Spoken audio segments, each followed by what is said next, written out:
What's going on, motherfuckers?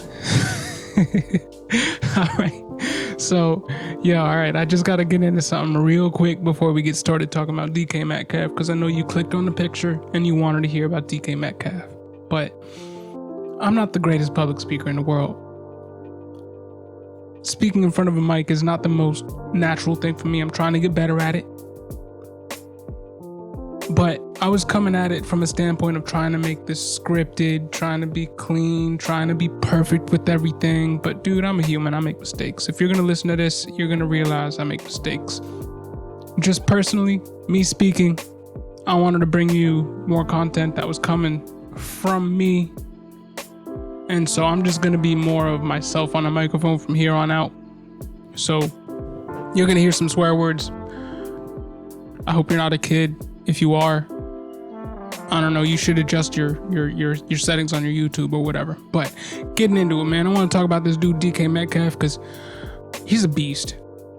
He's a freaking beast, man. I got him in a dynasty league and I couldn't be happier. I wasn't completely sold coming into the season, but I mean, we all saw what he did this season. The guy's incredible. The dude's 23. He'll be 23 when the season begins in 2021, and he has a December birthday. It's crazy to think how young DK Metcalf is because of how dominant he's been on the field for the playoffs in 2019 and pretty much throughout all of 2020. But I want to know, like, what is this guy's ceiling? We saw what he did in 2 years. In his second year in the league, he was one of the best receivers in the league, top 8 receiver in the league. I think it's pretty clear we haven't seen the best of him so far. The man's a physical freak. Everybody knows that.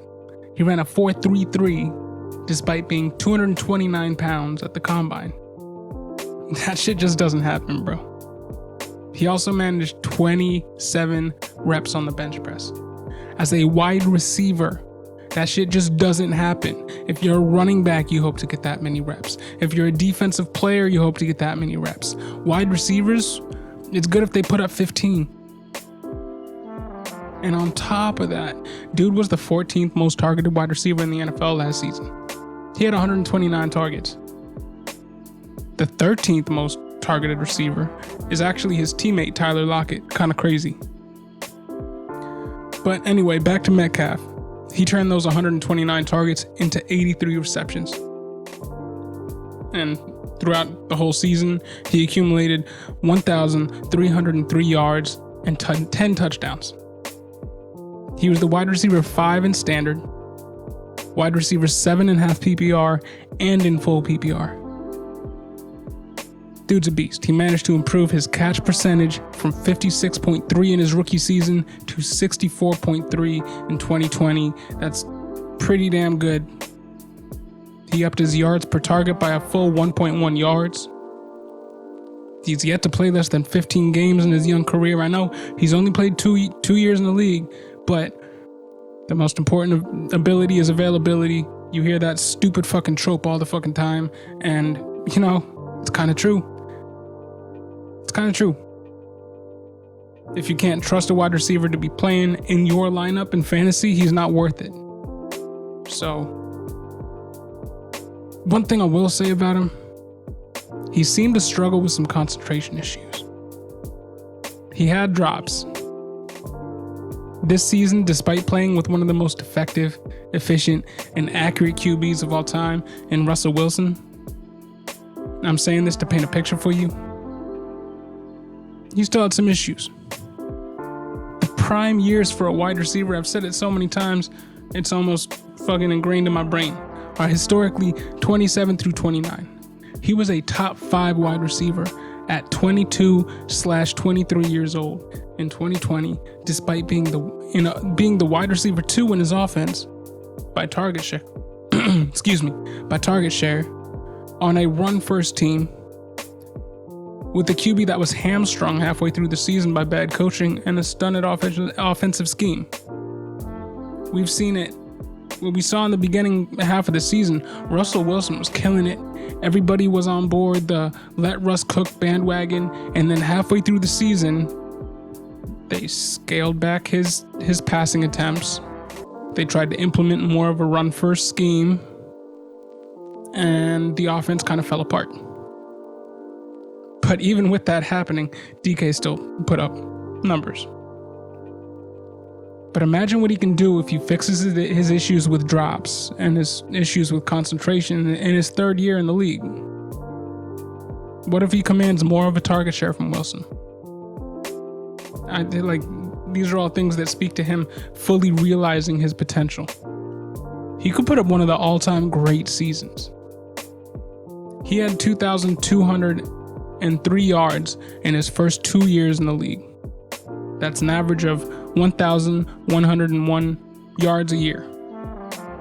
If he plays at that level for the next 9 seasons, he will have accumulated 12,116 yards.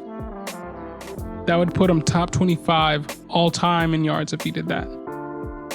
And that's kind of his bare minimum floor, because we're baking in his first season in which he didn't break 1,000 yards, which I don't think is ever going to happen again for this guy until he's old.